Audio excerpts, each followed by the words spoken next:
Ok, lepo pozdravljeni. Tokrat v novi epizodi Kinesiolog svetuje. Z vami Jure Gubanc in pa moj kolega Tim Podlogar, avtor portala kinesiolog.si. Torej, danes sva se odločila, Timi, za eno zelo zanimivo temo, in sicer vadba oziroma trening na prazen želodec. Torej, danes nam boš malo povedal o tem, zakaj se ljudje sploh odločajo za treniranje za praznim želodcem in ali to pije vodo ali ne. Torej, kar začneva, Timi. Torej, trening na prazen želodec. Kaj je to sploh? Trening na prazen želodec je pravzaprav trening, ko nimamo v prebavilih več nobene hrane, kar pomeni, da je to nekaj ur ali pa nekaj 5, 6, 7 ur ob zadnjem obroku. Ponavadi govorimo o treningu na tešče, to pomeni zjutraj, ko vstanemo, se pravi, smo se zbudili in zdaj gremo mi odsteč ali pa na kolo in opravimo neko vadbeno enoto. Zdaj, idej, zakaj bi bila takšen tip vadbe pozitiven ali pa dober, je precej. Od tega, da naj bi pomagalo pri izgubi telesne maščobe, da naj bi izboljšalo zmogljivost športnika, do tega, da bi se mu izboljšalo zdravje posameznika, in sigurno bi lahko še naštevala različne razloge, zaradi katerih se ljudje odločijo za tak način treninga. Je pa treba vedno pri takih stvarih stopiti korak nazaj, pa vsem pogledati, pravzaprav, kaj to sploh je, kakšne bi bile v teoriji lahko pozitivne lastnosti treninga, takšnega načina treninga. In če pogledamo, je to stvar takšna, da recimo, če si predstavljamo, če vadimo po obroku, se pravi, zaužijemo neko hrano. Torej zjutraj pojemo zajtrk, se najemo lepo jajčka, slanina, kava. Treba še zraven kruh. Še kruh. Ogljikove hidrate, to je zelo pomemben podatek. In te ogljikovi hidrati se potem sprostijo v kri, v obliki glukoze. Zato recimo zdravniki vedno merijo glukozo na tešče, se pravi pred zajtrkom, ravno zato, ker želijo videti, kakšna je koncentracija glukoze v nekem mirovanju brez hrane, namreč po obroku je koncentracija glukoze relativno visoka, odvisno od vsebine našega obroka. In to glukozo potem lahko mi, če gremo takoj po zajtrku teč, bomo to glukozo, ki smo jo zaužili, tudi med vadbo porabljali. V nasprotnem primeru, pa če vadimo pred zajtrkom, pomeni, da moramo porabiti zaloge energije, ki so že v telesu. In po dolgi noči se zaloge ogljikovih hidratov, ki jih imamo shranjene v jetrih, precej izčrpajo. In to pomeni, da se med vadbo poveča poraba maščob. Okay.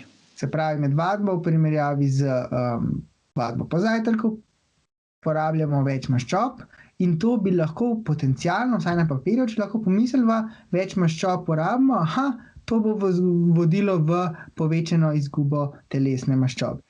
Ampak stvari seveda niso tako enostavne. Zakaj pa ne? Torej, kaj gre lahko narobe?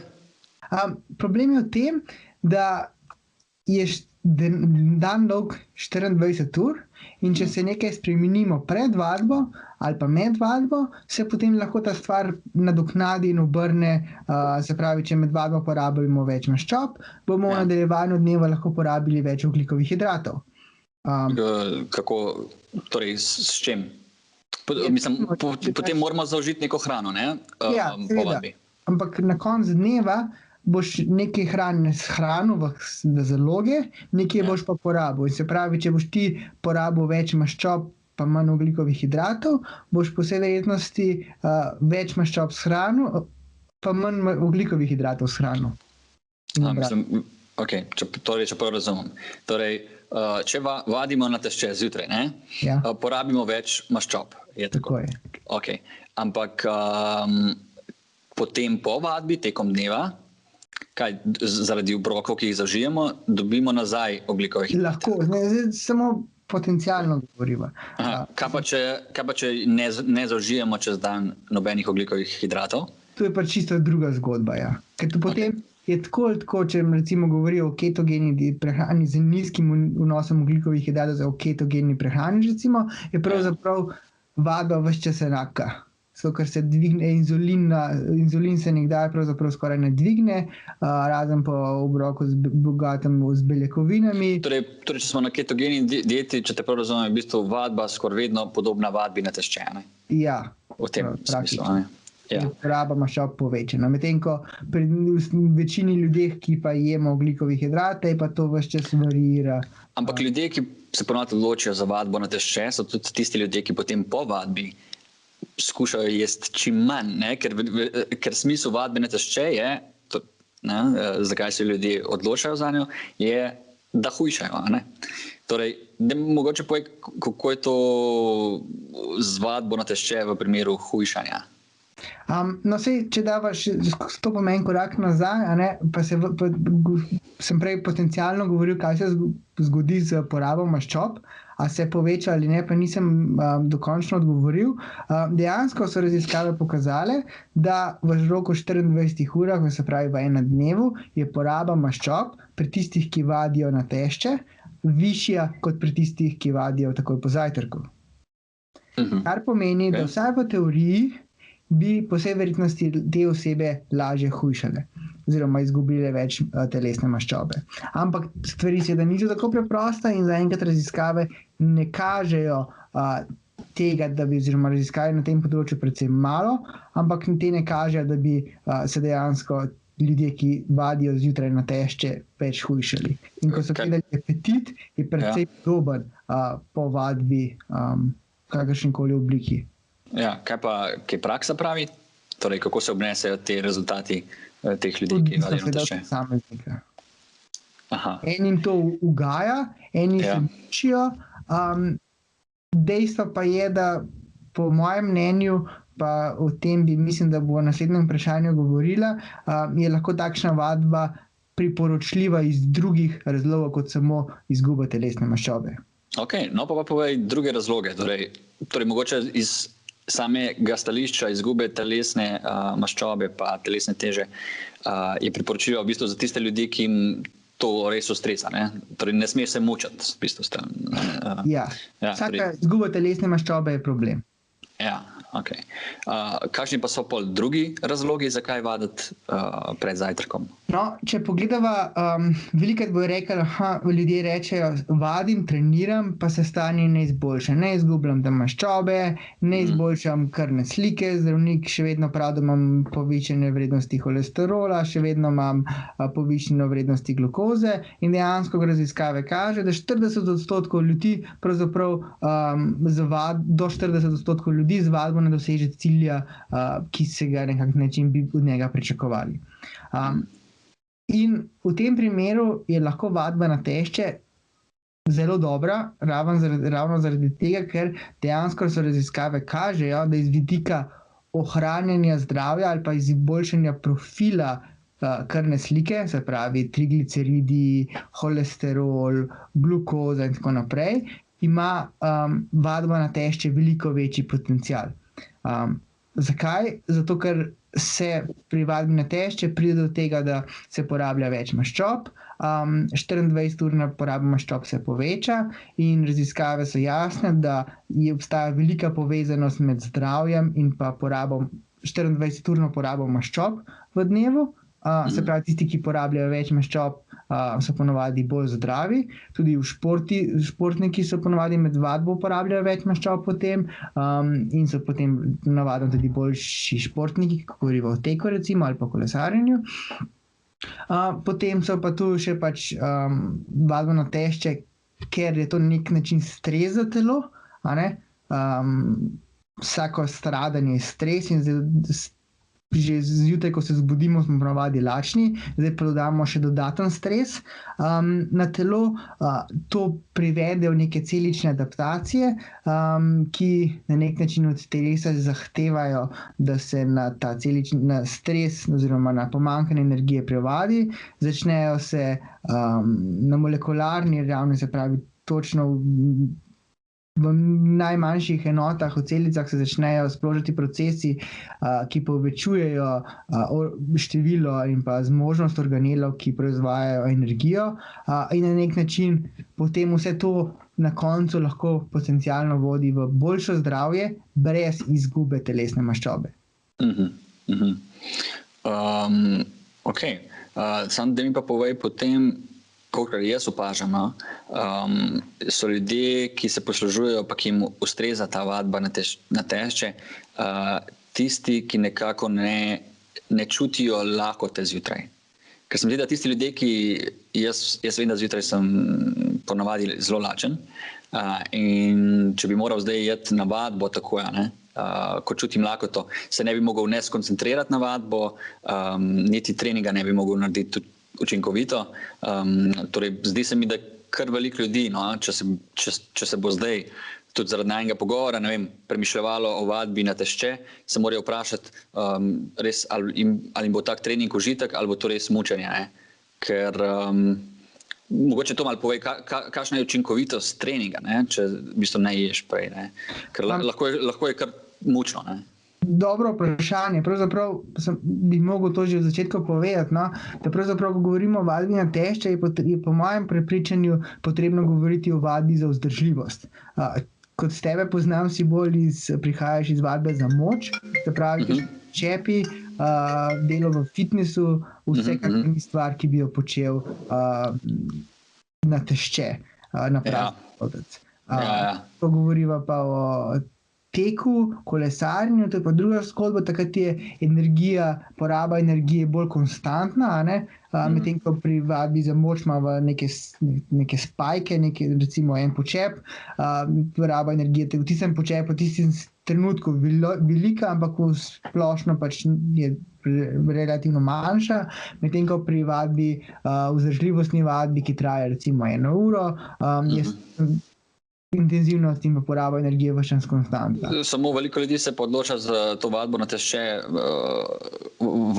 za vadbo v obliki intervalne, torej intenzivne vadbe, razne budke in podobno. Vsekakor za moje pojme to bo trening slabše kvalitete. Slabše, ne? To za moje pojme ne priporočljivo. Tudi verjetno večja možnost poškodb, ker so sile pri teh treningih dosti. Sigurno, ker ko si utrujen, ko nekako enostavno se ne čutiš sposobnega izvesti trening, pa delaš nekaj na silo, so takrat vedno je možnost poškodb večja. Torej, katere oblike v bistvu treninga so pa najbolj priporočljive za vadbo na tešče? Kakšno kolo?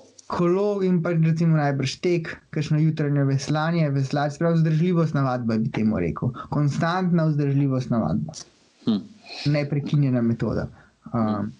In seveda ne pri visoki intenzivnosti, pri neki srednji intenzivnosti, ker pač neke visoke intenzivnosti tudi ne bomo sploh mogli doseči, ker smo pač brez energije, zaloge so prazne, neke srednje intenzivnosti.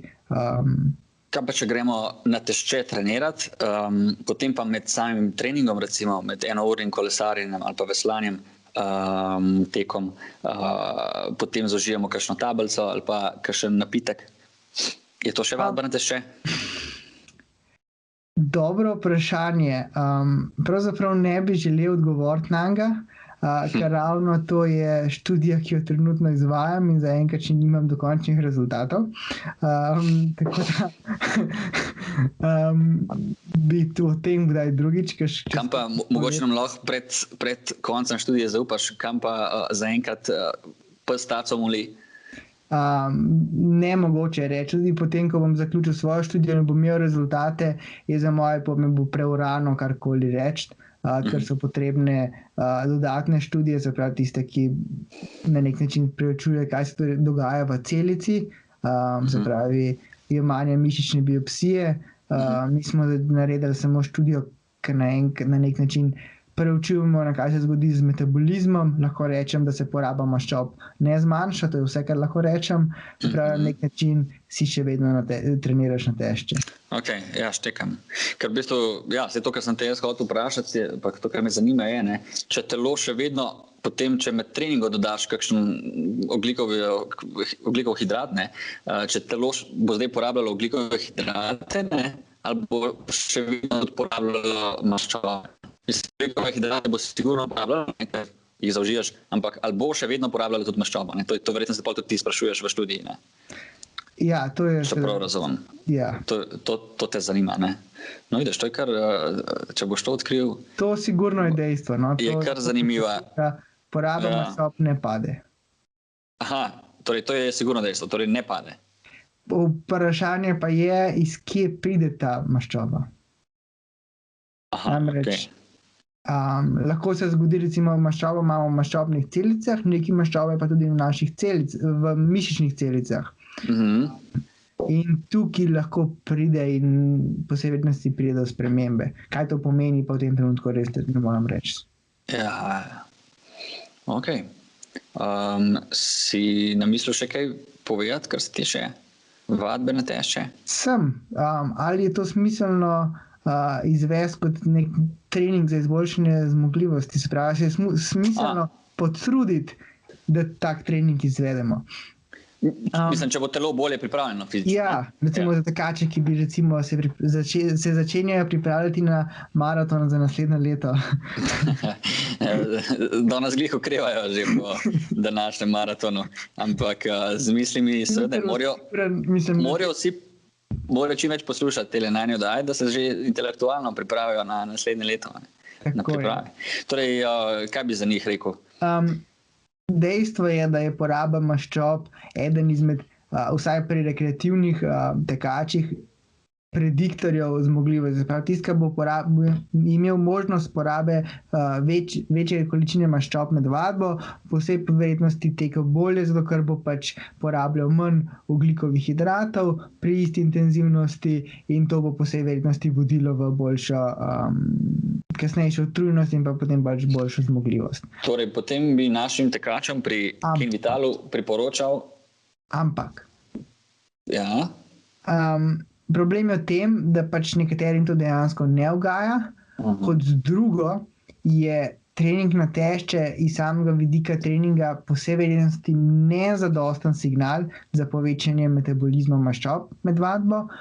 O tem bom bolj natančno sicer govoril na konferenci športni prehrani, ki organizira... Kar povej, kdaj imaš... 8. decembra na Biotehnički fakulteti, ki jo organizira zavod Spoznaj prehrano.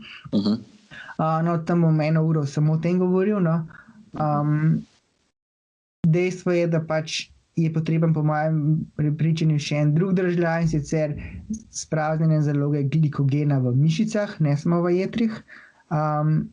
Ampak tekači, ki so dejansko zelo slabi pri porabi maščob, se pravi tisti, ki so ves čas lačni pravzaprav, takšni se po mojem prepričanju je smotrno malo potruditi, pa kdaj narediti trening na tešče.